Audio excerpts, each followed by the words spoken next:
agora, meus amigos, meus irmãos, vamos entrar em mais um ponto da 15ª chave.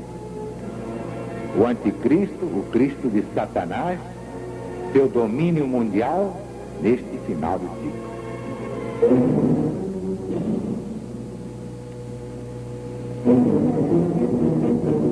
Evangelho de Jesus, segundo São João, capítulo 1, versículo 14. E o Verbo se fez carne e habitou entre nós, cheio de graça e de verdade. E vimos a sua glória, glória como do unigênito do Pai, que é Jesus.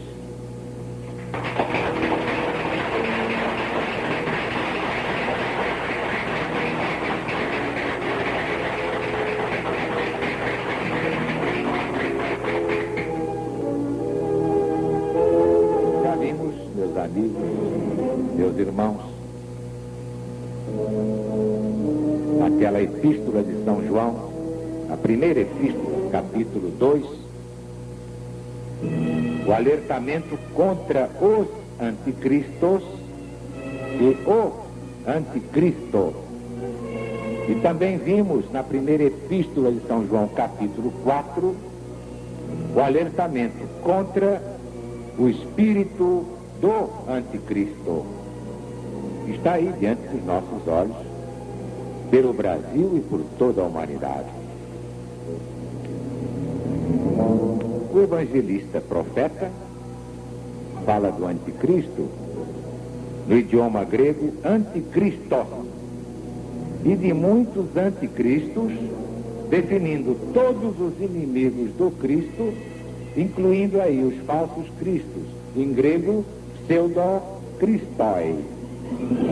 Portanto, o anticristo aí aparece distinto de muitos anticristos e do espírito do anticristo, que é a marca de todos eles. Vocês não identificam facilmente neste mundo o espírito do anticristo? Qualquer indivíduo que vive para o mal já está com a marca do anticristo. Então, está padecendo desta doença, o espírito do anticristo. Mas aqui na Escritura, caracterizadamente, o sinal inconfundível é a rejeição do Messias prometido desde Moisés no Deuteronômio. Aqueles que dizem que Jesus não é o Cristo, como adverte o evangelista profeta, negando, portanto, a encarnação do verbo logos em grego. Sem dúvida, os muitos anticristos, através dos séculos, não fazem outra coisa senão abrir caminho para o anticristo que está em Daniel e no Apocalipse de Jesus segundo São João.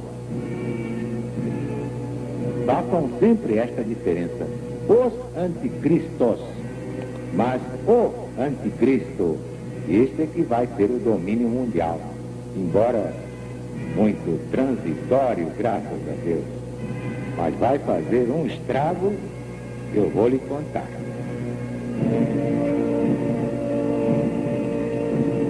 Mas é o que nós vamos ver, comprovando que o testemunho de Jesus é o espírito de profecia. Antes, é claro, devo salientar que o próprio Jesus deixou sobre o anticristo uma profecia impressionante, que está no seu Evangelho, segundo São João, capítulo 5, versículo 43.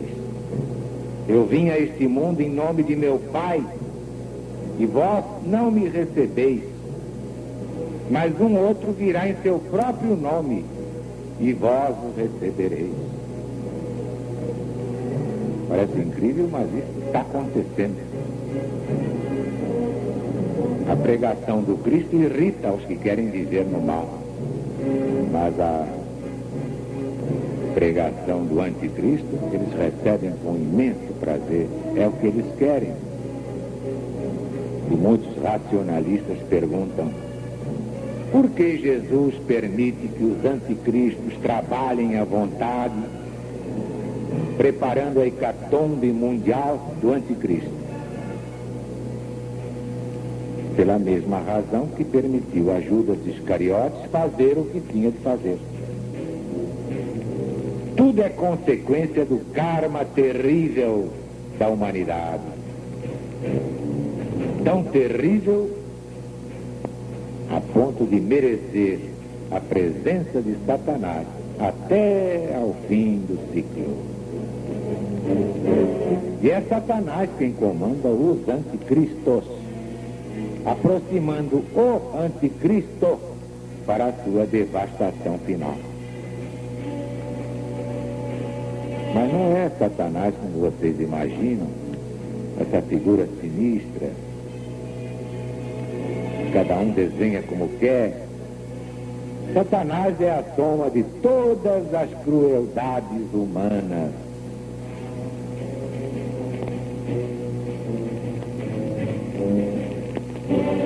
Quando a maldade humana aumenta, aumenta a força de Satanás.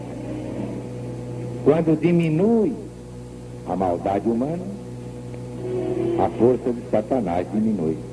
No dia em que não houver maldade no mundo, Satanás estará morto e enterrado para todo sempre. Vocês são capazes de compreender o que eu estou ensinando pela primeira vez na história do mundo?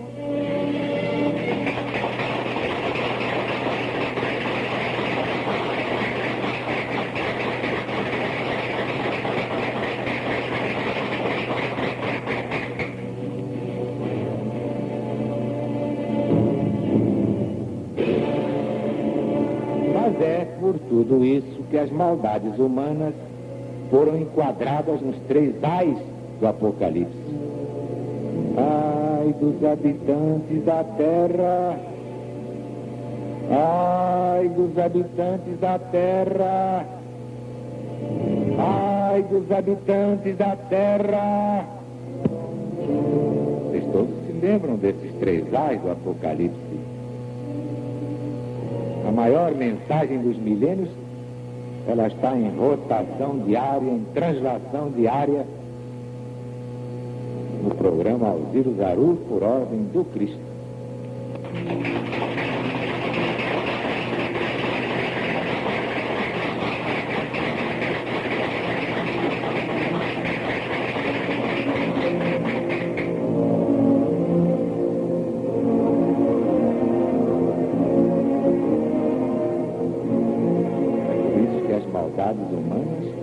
Enquadradas nos 3 ais da revelação de Deus a Jesus, que a transmitiu a João.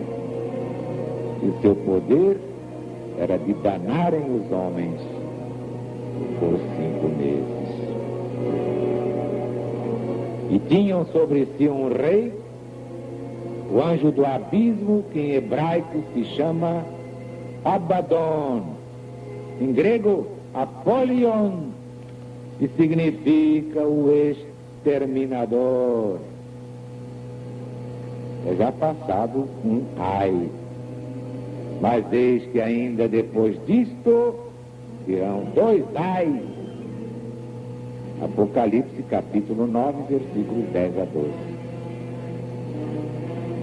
Muitos céticos se divertiam com esta profecia, mas quando os ais se transformam em guerras mundiais, quando a dor ensina a pensar e gemer, surgem os grandes depoimentos como aquele de Bernard Shaw.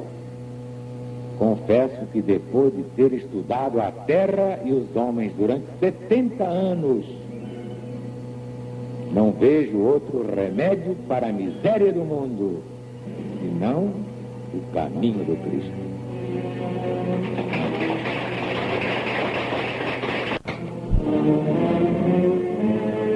Também muitos me criticam, dizendo que eu estou apavorando o povo brasileiro com estas previsões apocalípticas.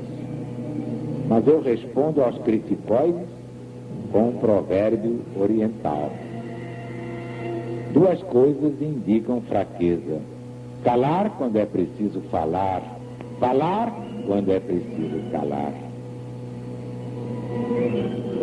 Neste caso, calar seria um crime contra o Brasil e contra a humanidade. Temos de alertar o Brasil e o mundo para os fatos assinalados nas profecias de Deus.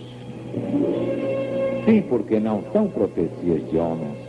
Mesmo quando os homens são profetas, que se chamam João, Isaías, Jeremias, Ezequiel, Daniel e tantos outros eleitos do Cristo. Nem mesmo chamados profetas entendem as profecias e recebem do alto. Diz Daniel: ouvi, mas não entendi. E o mesmo dizem todos os outros, que são meros instrumentos nas mãos do onipotente, onisciente, onipresente, nosso Criador e Pai. Deus está presente.